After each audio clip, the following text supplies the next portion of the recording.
Welcome back to part 2 of my devlog, where I'm making a round-based survival game inspired by Call of Duty Zombies. Last showcase I had a basic player character with a few weapons alongside an interaction mechanic. So what have I done since? So my goal is to focus on making the base of the project as solid as possible before moving forward to the next steps. So I started the week off by going into my weapons folder, and like any good dev, I deleted everything and started from scratch.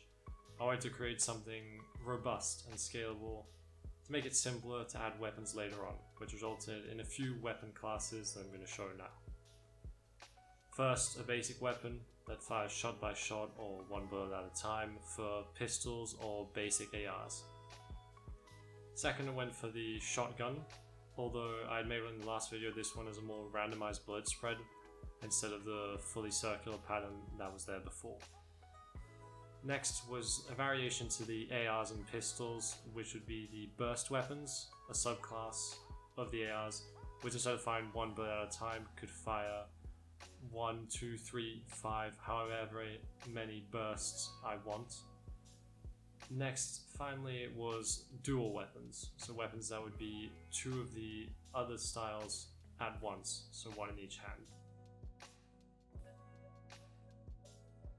Next on the list for tasks was I wanted to update the crosshair to take into account the player movements, that it would open up or close based if the player was crouched or running. And in addition to that, I also wanted to make it so that the bullet shots would adapt to that movement as well. Next, I wanted to integrate the final elements to the player character, so that would be the grenade toss first. So a very bare bones one, no animations set up at all yet, and with two options to either throw overhead or underarm for a shorter grenade toss. I also added a very basic melee attack, which I'll probably be changing once I add the animations in. Next, after doing that, I wanted to add the perk system into the game. So not only just revamping the weapon system, I also revamped the interaction system, and with that I ironed out the bugs when the player would overlap multiple at the same time or would go over a few boxes, and with that I also added the different perks. So as for the effects, most of them have been already added, mainly the ones concerning the weapons, and next will be, as I move down, the other ones will be added as well.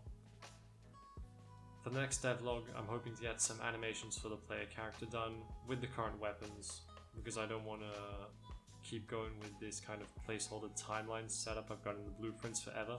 I want to quickly get that out of the way, so I'll probably stick with the 4 current weapons for now, make the animations for those, and then move on forwards. I hope you enjoyed this devlog. It's a bit short, but I don't think there was much to show as it's still very bare bones. The next one, as I mentioned before, will mainly be focused on animations. If I have enough time, I might add the enemies. Most likely will be the next thing I'll do. I'm probably not going to give any deadlines. I'm hoping to either be in the next 2 or 3 weeks done with the next devlog and ready to send. But I don't want to make any promises, so look forward to it at worst case, middle of next month. Thank you again for watching, and I'll see you in the next devlog.